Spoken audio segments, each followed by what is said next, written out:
Everyone, I am doctor मिनाली और मैं भी एक जैन जी हूँ।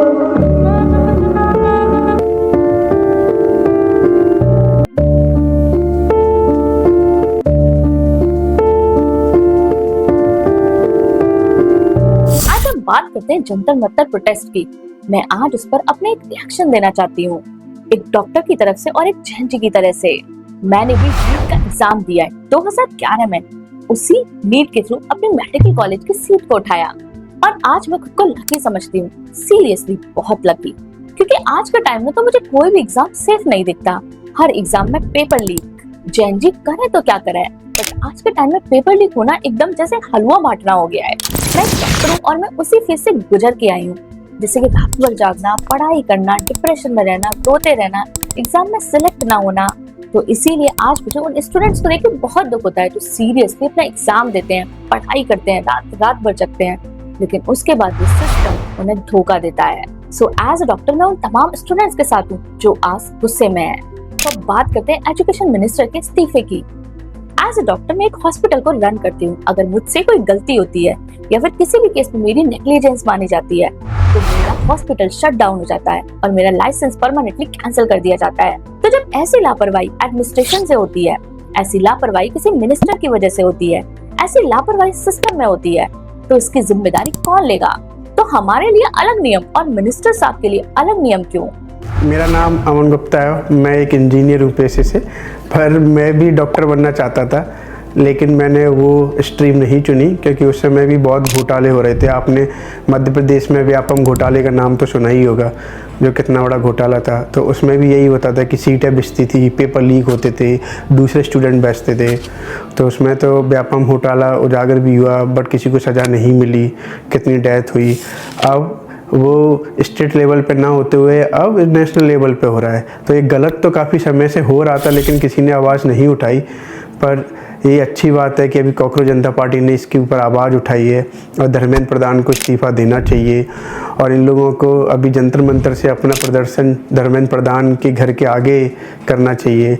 जिन लोगों की भी डेथ हुई है उनके पेरेंट्स को बुलाना चाहिए। इसको और ज़ोरदार से प्रदर्शन करना चाहिए, नेशनल वाइड प्रदर्शन होना चाहिए। जब तक इस्तीफ़ा ना मिले तब तक प्रदर्शन करना चाहिए। और बिकॉज गवर्नमेंट तो अपना पल्ला झाड़ देती है कि भाई री एग्ज़ाम करा रहे हैं, फिर से फॉर्म भरो, ये करो। फॉर्म भरने के भी पैसे होते हैं, लगते हैं।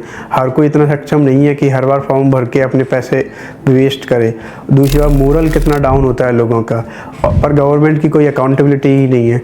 अगर ऐसा कुछ स्कैम हो रहा है तो गवर्नमेंट को कोई ना कोई अकाउंटेबिलिटी तो लेनी चाहिए। तो मैं फुली सपोर्ट करता हूँ कॉकरोच जनता पार्टी को, और धर्मेंद्र प्रधान को इस्तीफ़ा देना चाहिए। मैं इस्तीफे की मांग करता हूँ उनसे। Hi, I am Divyanshi Gupta and I am veterinarian.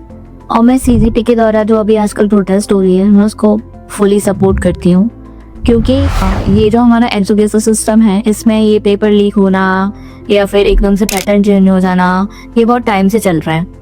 क्योंकि जब मैं तैयारी कर रही थी नीट की तो मेरे टाइम पे भी 2 बार ऐसा हुआ है। एक बार उस वक्त सीपीएमटी था और ये लोग प्लान कर रहे थे कि ये नीट में कन्वर्ट हो जाए। तो पहले सीपीएमटी का पेपर लीक हुआ, फिर हमको बोला गया कि अब 1 या 2 महीने बाद फिर से पेपर होना है। दूसरी बार ऐसा हुआ कि ये लोग डिसाइड ही नहीं कर पा रहे हैं 2 साल से कि इनको एक एग्जाम कराना है या अलग अलग स्टेट वाइज कराना है। आप एक बार एग्जाम ले लिए, फिर उसके बाद 1 महीने बाद एग्जाम होने के बाद ही ये डिसाइड कर पाते हैं कि अब हमको दोबारा एग्जाम करवाना है, अब हम दोबारा मर्ज कर रहे हैं। मेरा कहने का मतलब ये है कि इन सब के एजुकेशन सिस्टम है, इन सब के फ्लॉज की वजह से मैं भी बहुत इम्पैक्ट रही हूँ। इसकी वजह से इन सब में इतना ज़्यादा कभी एग्ज़ाम ली, कभी फिर से एग्ज़ाम, कभी कुछ, ये सब की वजह से इंसान फोक हाथ देता है और फिर फोक जो भी उसको ऑप्शन दिखता है वो उठा लेता है। तो इसी तरीके से मैंने वेटनरी उठा लिया।